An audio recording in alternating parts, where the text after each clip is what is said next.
All right, Brian, thank you for joining us on that, and we move on.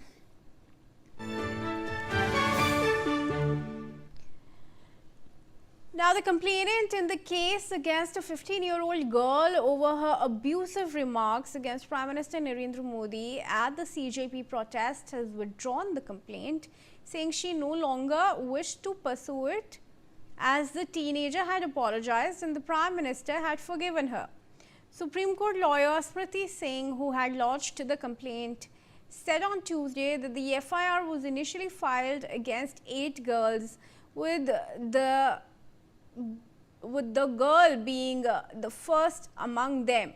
She said the zero FIR was registered on July 29 based on a complaint lodged by her at the Expressway police station in Noida. Case was registered under section 352, which is insult with intent to provoke breach of peace, statements conducting to police and public mischief, and defamation of the Bharatiya Nyaya Sanhita.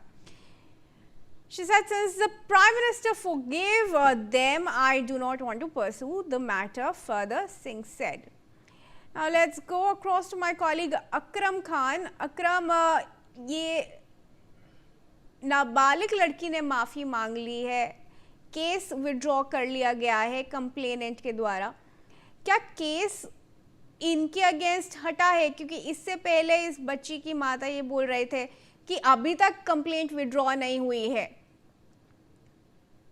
जिस तरह से FIR हुई थी और पूरी घटना ये जब जंतर मंतर हुई थी, उसके बाद ये पूरा वीडियो सोशल मीडिया पर वायरल हुआ था और गाजियाबाद में जो वसुंधरा में रहने वाली है सुप्रीम कोर्ट के लॉयर स्मृति सिंह चंदेल, उनकी तहरीर पर नोएडा के एक्सप्रेसवे थाने में जीरो एफआईआर दर्ज की गई थी, जिसमें आठ लोगों को नामजद किया गया था, जिसमें ये जो रुचिका सिंह लड़की थी जिसका वीडियो सोशल मीडिया पर वायरल हुआ था उसका भी नाम था. और ये पूरे मामले की जांच दिल्ली के जो संसद मार्ग थाना है वहां ट्रांसफर की गई है. और इस पूरे मामले को जब लड़की ने वीडियो बनाकर माफी मांगी थी, उसके बाद जो प्रधानमंत्री ने भी उसको माफ कर दिया था, जिसके बाद ये एफआईआर खत्म करने की बात की गई थी. अब लेकिन लड़की के पक्ष की तरफ से ये लगातार बयान आ रहा है कि उसको परेशान किया जा रहा है. जो लोग हैं उसकी पहचान सार्वजनिक होगी, इसलिए वो अब कहीं और शिफ्ट हो गई है तीन जगह. लेकिन अब जो बच्ची है वो 15 साल की है. अब ये पूरी खबर आ रही है कि जो एफआईआर दर्ज की गई थी उसको खत्म कर दिया गया है. तो ये एक बड़ी बात है, क्योंकि लगातार जिस तरह से इसका वीडियो वायरल हो रहा था, जिस तरह की भाषा इस लड़की ने इस्तेमाल की गई थी, उसको लेकर बाद में माफी मांगी गई थी. प्रधानमंत्री ने भी बड़ा दिल दिखाते हुए इस बच्ची को माफ कर दिया था. तो अब ये जो एफआईआर है वो खत्म कर दी गई है, जिसकी ये अभी सूत्रों के हवाले से खबर भी आ रही है कि एफआईआर खत्म कर दी गई है. तो जो कि नोएडा के एक्सप्रेसवे थाने में दर्ज की गई थी 29 जुलाई को.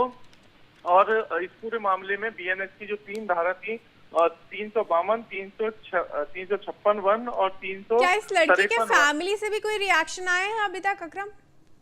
देखिए, अभी जो सुरक्षा हवाला की वजह से जो अभी तक जो लड़की के वकील ने बताया, उनका कहना है कि उसकी माँ सिंगल पेरेंट्स हैं और वो ट्यूशन पढ़ाकर काम चलाती हैं. और अब वो लगातार इस पूरी घटना के बाद वो नोएडा छोड़ चुकी हैं और कहीं और अलग जगह जाके शिफ्ट हो गई हैं. सुरक्षा के कारणों की वजह से वो अभी तक मीडिया या आधिकारिक रूप से उन्होंने कोई बयान नहीं दिया है. लेकिन जिस तरह से पूरा मामला तूल पकड़ा था, वो जीरो एफआईआर दर्ज होने के बाद जो इस लड़की ने फिर माफी मांगी और उसके बाद जो पूरा घटनाक्रम है, तो उसमें जो एफआईआर दर्ज की गई थी वो अब जो खत्म होने की बात है वो सामने आई है. यानी कि कह सकते हैं कि लड़की को भी बड़ी राहत मिली है और जिस तरह से पूरा मामला सामने आया था वो अब खत्म होने के कगार पे दिख रहा है. जी अकरम, धन्यवाद आपका जुड़ने के लिए हमारे साथ. Viewers, we have some more updates coming in on the protest.